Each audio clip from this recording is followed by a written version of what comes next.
Hello and welcome back to Overbooked.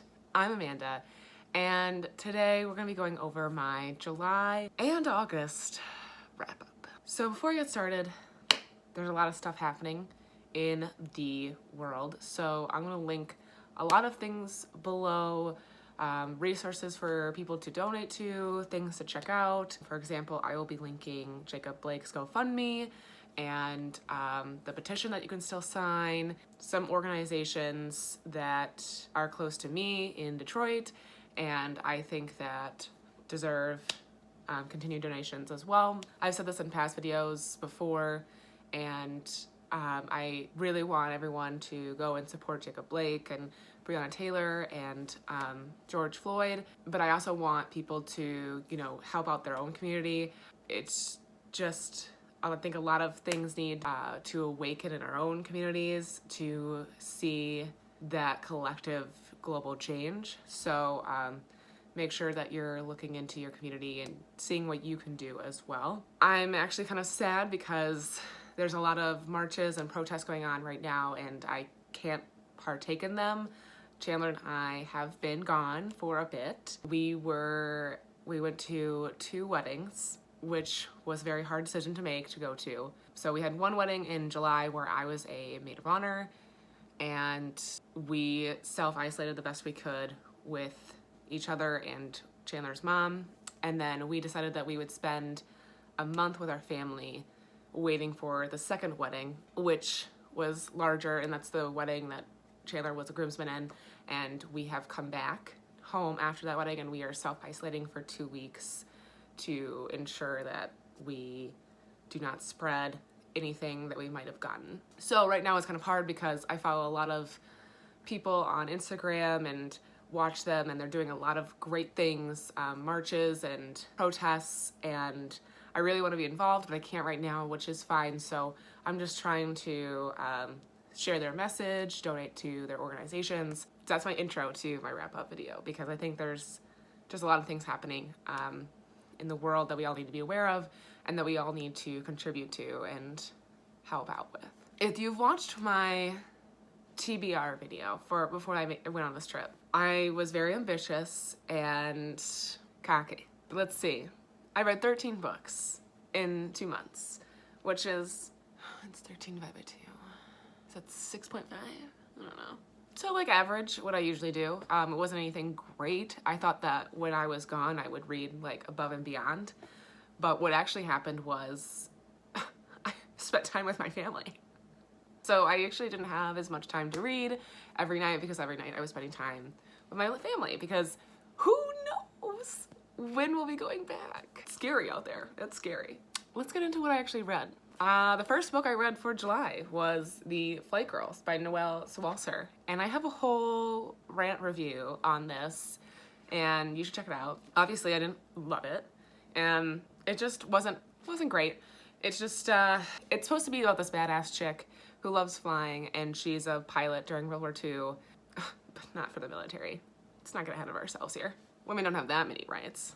They're not that great. So yeah, she's supposed to be like super, in my mind, this like awesome feminist chick who doesn't care about marriage and doesn't care about men or letting those things distract her. She just really wants what she wants, and that is to own an airstrip, be a pilot. The whole book is her fawning over 2 men, and it just was dumb. I'm like, okay, you're lying to me then, because clearly you are letting distractions get into your head. So didn't super enjoy that. And then while I was reading it, there was just no mention of any people of color except when they were on the island of Hawaii, and she talks about how she's friends with the native Hawaiian family next door. That was it.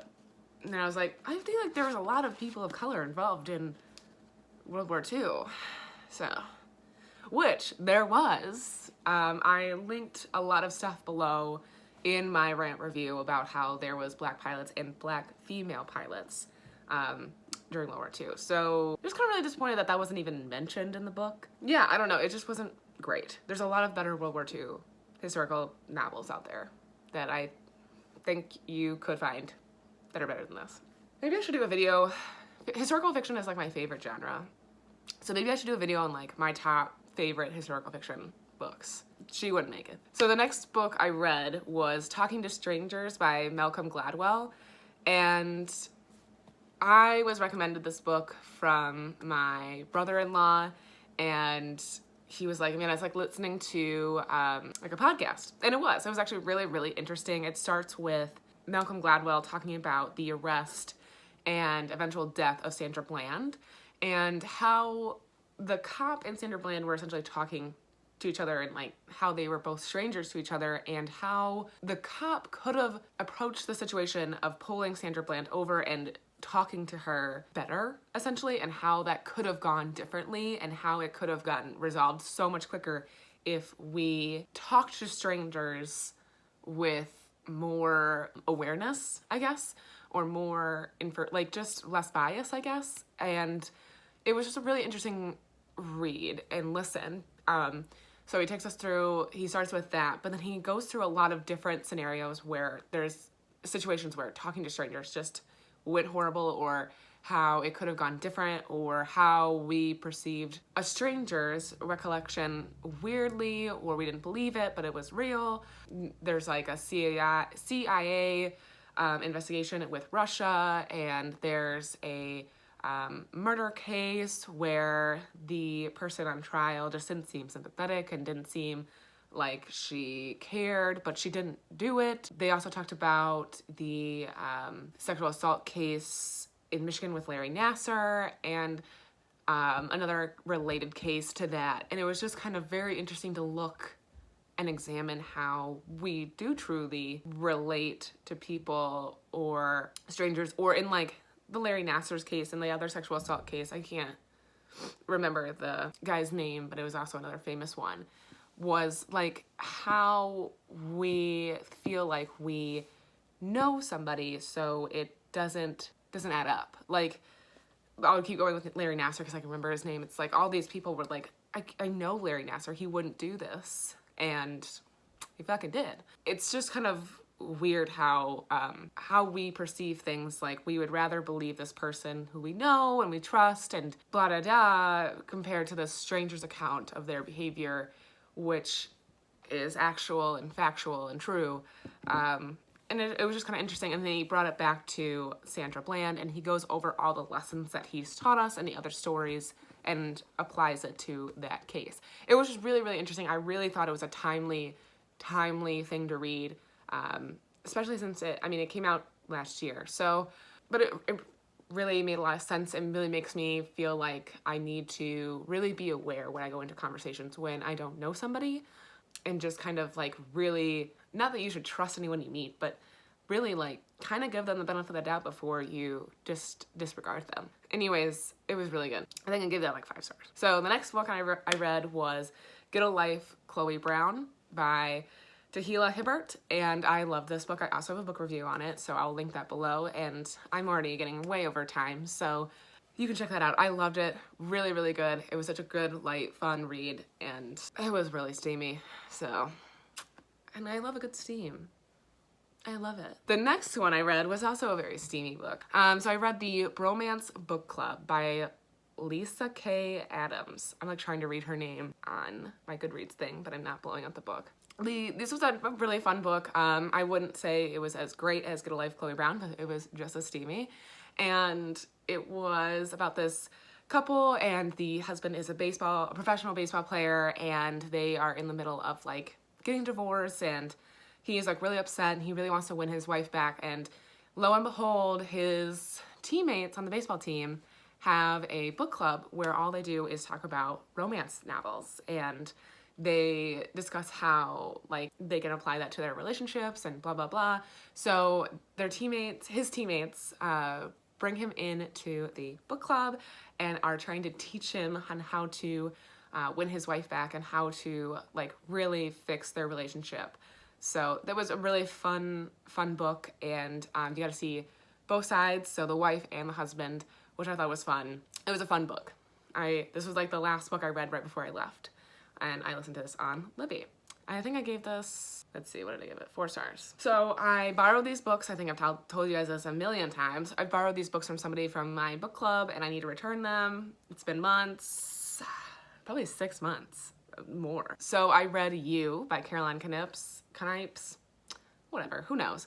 I also read Hidden Bodies. Okay, we'll just put them back up, both here. They are both very weird. I don't know, man. You guys, these are fucking weird. They're weird fucking books. I don't know what to tell you. I gave You 3, and I gave Hidden Bodies 2. You was good. Like, I was intrigued. It was interesting. I mean, obviously, so the book is about this guy. He's like a psychopath, and he finds this girl in a bookstore that he works at, and he becomes obsessed with her. Why are you so obsessed with me? Girl, I gotta know. And she, like, I don't know, just is really dumb. And he finds a way to hack into her email, which she only communicates via email. What? Like, she doesn't use text messages. She doesn't call people. She doesn't, I don't know. I feel like those are probably the standard ways of communicating. She just emails people so he can see all of her conversations. If I was her friend, I'd be like, what's her name? I don't know. Back girl, I'm not checking my email account every day for you. We're not doing this anymore. That's not okay. Anyways, also it sets you up for like this. He really knew you. It was very scary. So it's pretty much the book is about him stalking her, being obsessed with her, and like getting into her life without like her really knowing who he is. I won't give too much away, but it was just really weird. And you read it from his perspective. So it's just gets really under your skin, and it's not fun. Then Hidden Bodies, which is, you guys, 400 pages. It's just the story after that. And it was just like so dragged on. It was like, oh my God, I get it. He sucks. He's a psychopath. He becomes obsessed with people. And then he, you know. So oh my God, it was too much. I was like, is this book gonna ever end? Ever. I should have DNF'd it. But you guys, I have a really big problem with DNFing books. I just can't do it. So the next book I read was Queenie, and I read that physical copy, but I gave it to my friend before I left, and it was amazing. I loved Queenie. Queenie was so, honestly, I think I could have read any book after this, and I would have been like 5 stars, anything. But Queenie was definitely deserving of 5 stars. I loved Queenie. Queenie is about Queenie, who is a young Jamaican woman living in England, and she's like stuck in this job that she is like just not really performing well at. She just got out of a relationship that she's just really like distraught about, and she is not, since she's got out of this relationship, she's kind of financially on her own now, and she's really struggling with that, and she has a very taut relationship with her mom. We see her going through like and handling her mental illness. Like, she's depressed and she handles like her mental illness, and she really like does it. Like, I just thought that this book was just so raw and truthful. Like, it was just did not hide any punches. This is what happens. She like would wake up and get really motivated. She was like, today I'm going to be doing my job, and then it just didn't happen. Like, she just couldn't do it, and it just made a lot of sense. And I felt very just, I was laughing and I was crying, and I was rooting for her the entire time. And she really, really does figure it out. And I don't really like spoil it, but it was just like really, really just heartwarming. And it was just so like, I don't know, you're reading about a real person, and it was a lovely, I loved it. And it was like, when I tell you that I was laughing, and I was like, I literally was just reading it, and I had a huge ass smile on my face during some parts. Like, she had such a great group of supportive friends. She really just had this like support system around her that was just amazing, and I loved to see that. And it really just, and she didn't hold back any punches about talking about her Black experience, dating white men, and how that was just so, at times, awful, but, you know, there was glimmers of hope, but then there was a lot of times where it just didn't work, and there was just so many, now I'm just, like, thinking about it. I honestly think the next time I see my friend is she's read it. I kind of want to take it back, and I want to reread it. It was one of those books I just want to reread and just be in, It was amazing. I loved Queenie. I don't know, and I wish there's a lot of things I want to talk about, but it's really I think it would be too spoilery. Spoily. But I just think that you should read Queenie. I read it in like a day and a half. So it's a quick read. It's really good. It's really worth it. It was beautiful. I loved it. All right, the next book I read was fucking trash. And I also read the physical book, and I just threw it in the little library where we were, because I was like, I don't want to tote this around anymore. And it was The Good Girl by Mary Kubica. I'm not gonna read any books by Mary Kubica anymore because of this book. So the book is about, it's like a thriller. It's about this girl who goes missing, and we have to figure out what happens to her. And I might get a little spoily in this. So if you want to read The Good Girl, fast forward. Figure out what I said. I'll go like this when I'm done talking about The Good Girl. So The Good Girl is about this girl who gets kidnapped, and they have to figure out what happens to her. But then in the book, we see what does happen to her throughout the book. And we're going back in time. So we go from where she was kidnapped with this guy who took her, and then back to when like her parents and this detective are trying to figure it out. There's a lot of things I didn't like about this book. And one of them was just like how poorly, I just thought it was really poorly written. I thought it was just like, there was barely any emotion. Like the mom was just like, I'm sad. Okay. Like some of the descriptions were just like, we were driving through Minnesota and the snow was on the ground. Yep, it's Minnesota. We're gonna see some snow. It was just really, wow, really like, just this was a description that you really didn't want to elaborate on, I guess.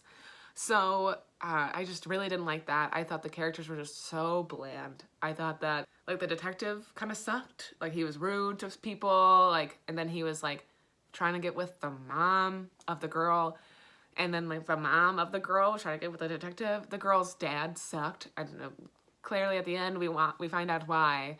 And like, I don't know. It was just weird. The girl who gets kidnapped falls in love with the guy who kidnaps her, which is weird. We don't like that. I don't like that. We find out in the end, so this is a spoiler, that the girl sets it up. Like she's the one who decides that she wants to get kidnapped to like get her dad. Because he has her dad's like this fancy lawyer. He does embezzling stuff. She's like, I'm gonna get him.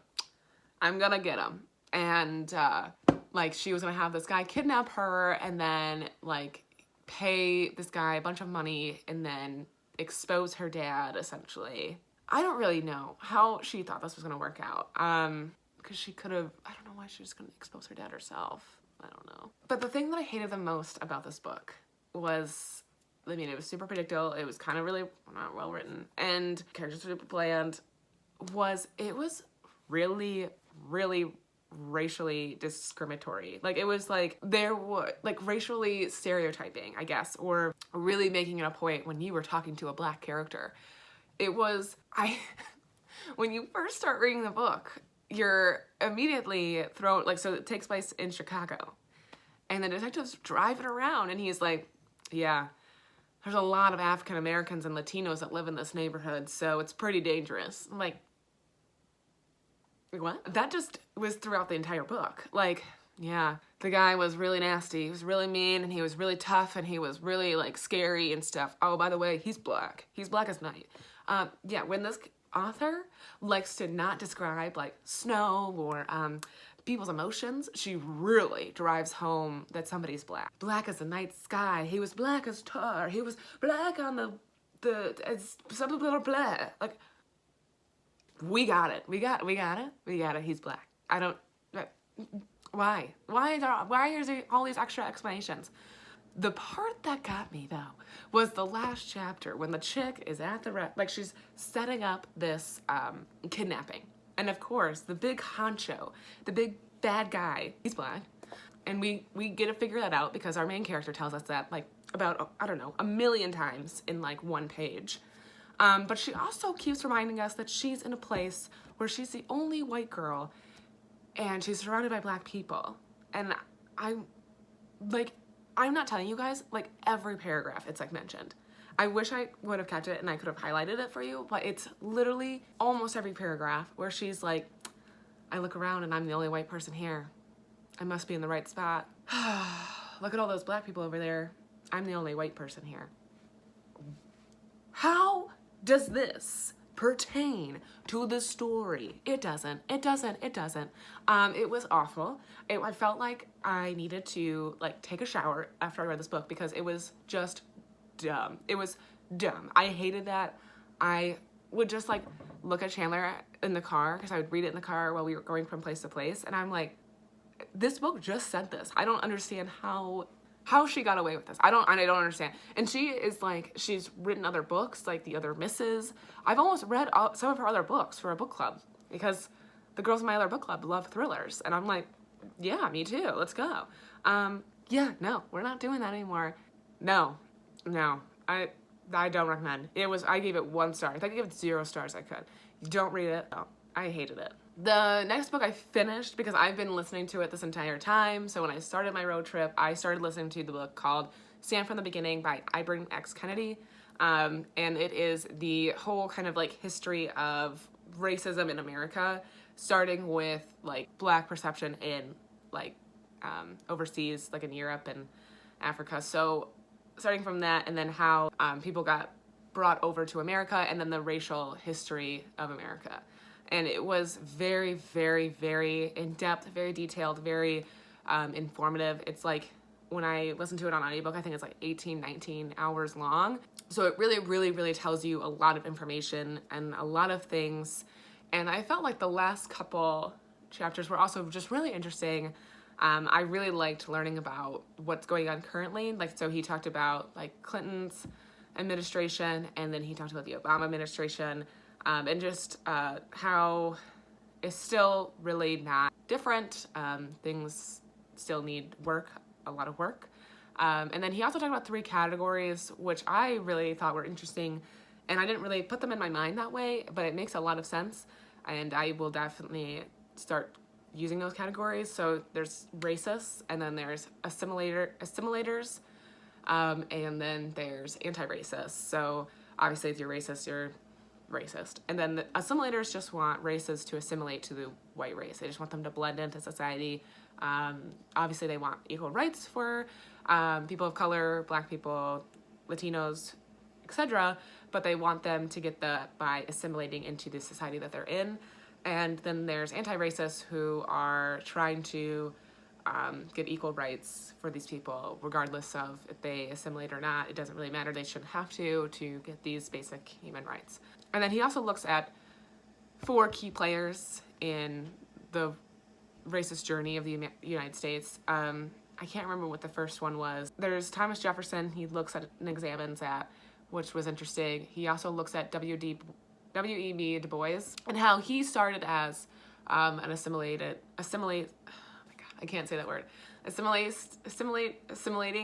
person.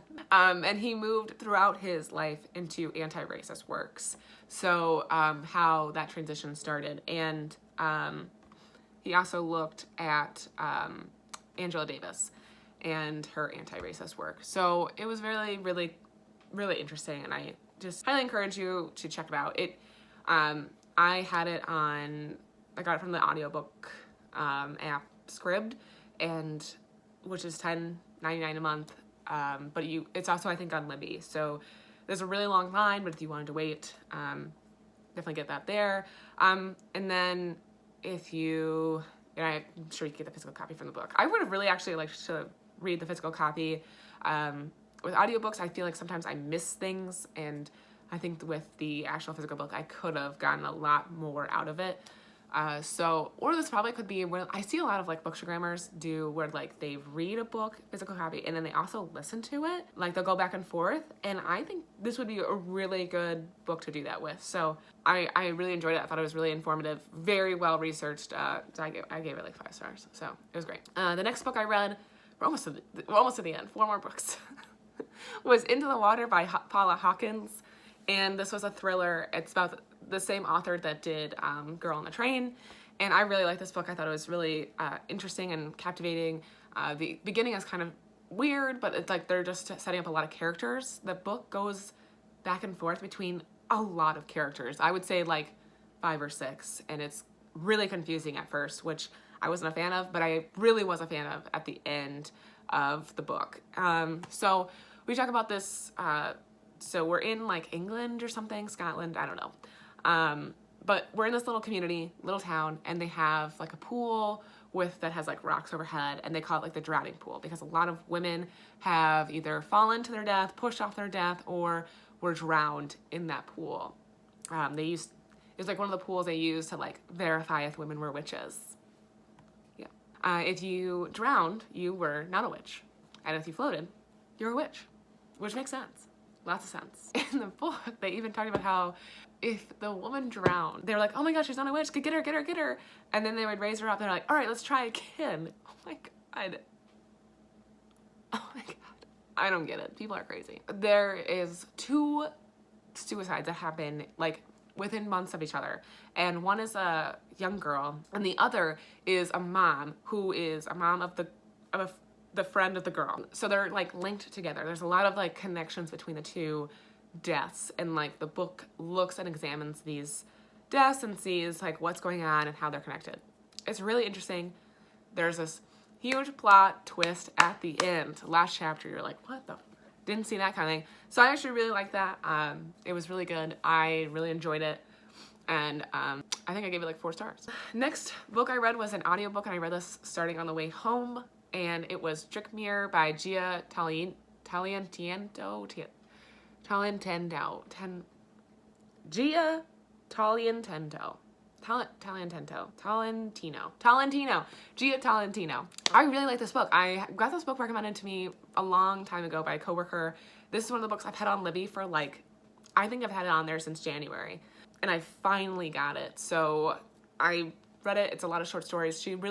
Not really short stories, they're like short essays. She really just examines kind of like a lot of her thoughts and feelings, reflections on self-delusion. That's Drakmir. Yeah, so she writes about things that have like shaped her and made her who she is, and it's really interesting. One of the things I really enjoyed listening to were the women in literature portion. She talks about, because she obviously really enjoys books and literature, she's an author herself. And she talks about the representation of women in literature and what women are, like that they're obedient or if they're passive, and how like the woman's character changes from when she's a girl, like in a girl's literature book, to an adult woman's book, and that kind of sort of thing. And then she also talked about, since she's an Asian woman, she talked about the representation of women in these books and how she never, not that she never saw herself, but she said that she always thought of herself as like a Harriet or a Laura or whatever. But then when she was playing with her friend one day, and they were playing with like Power Rangers or something, her friend like insisted that she had to be the yellow Power Ranger, and she was like, no, I don't want to be, by whatever. So then she like, it was like this thing where she realized that she wasn't represented by these other characters, and so trying to find people where she could see herself, and or where others could see her, I guess, because when we think of these characters, we don't think of like, she mentioned how like we don't think that, I'm trying to think of one of the characters' names, like Anne of Green Gables she's white. We don't think of her as being any other race than white, but I mean, she could be any race she wanted to be, or if they want to make her any other race, it doesn't really matter. I don't know, it was really, really interesting. I really liked that chapter. And then the last chapter, she talked about her last essay about marriage and how she just doesn't want to be married. She's been with her partner for a really long time, and he doesn't really care. He doesn't really want to be married as well. Like, they just want to be this partnership.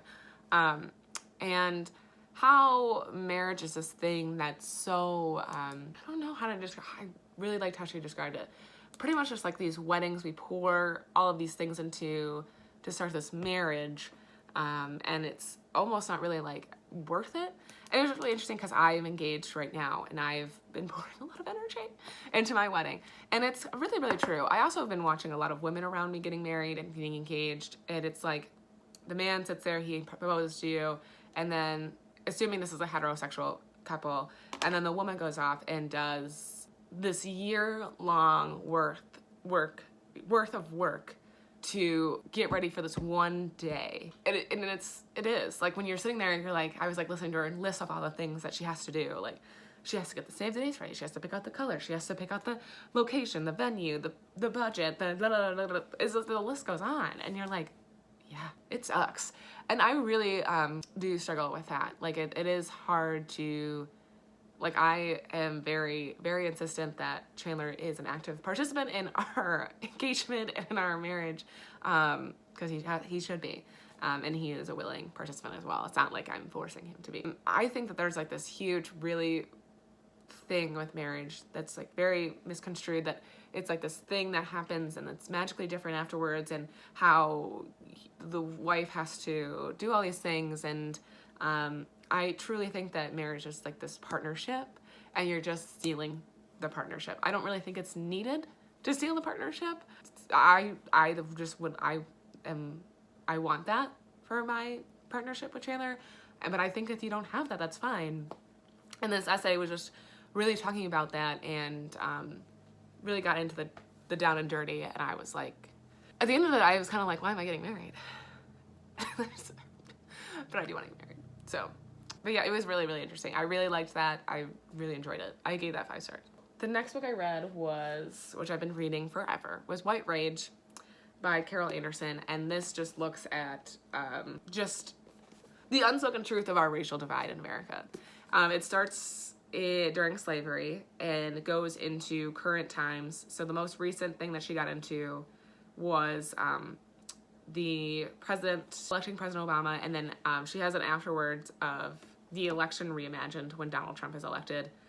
The thing that really, I don't know, I'm trying to not use the word eye-opening, because I think that we're all kind of aware of what's going on, but we just choose not to engage in the things that are happening.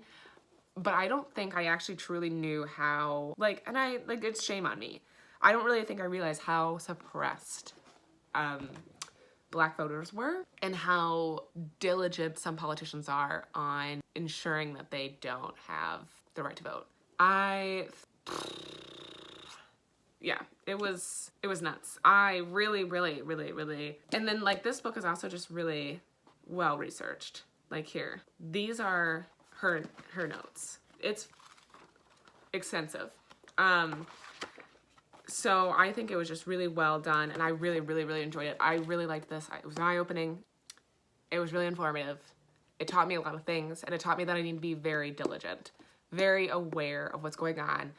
Side note, I also am doing a relay, which I'm just really glad after I read this book that I'm participating in that, is I'm doing a virtual relay that's through, I found it through Run for All Women on Instagram, and I think it's through this other running company, but they're doing a relay called Women Run the Vote, and it costs $30 to join. I have a team. You can join any team, but if you want to join my team, you can. It's called Votes for Miles.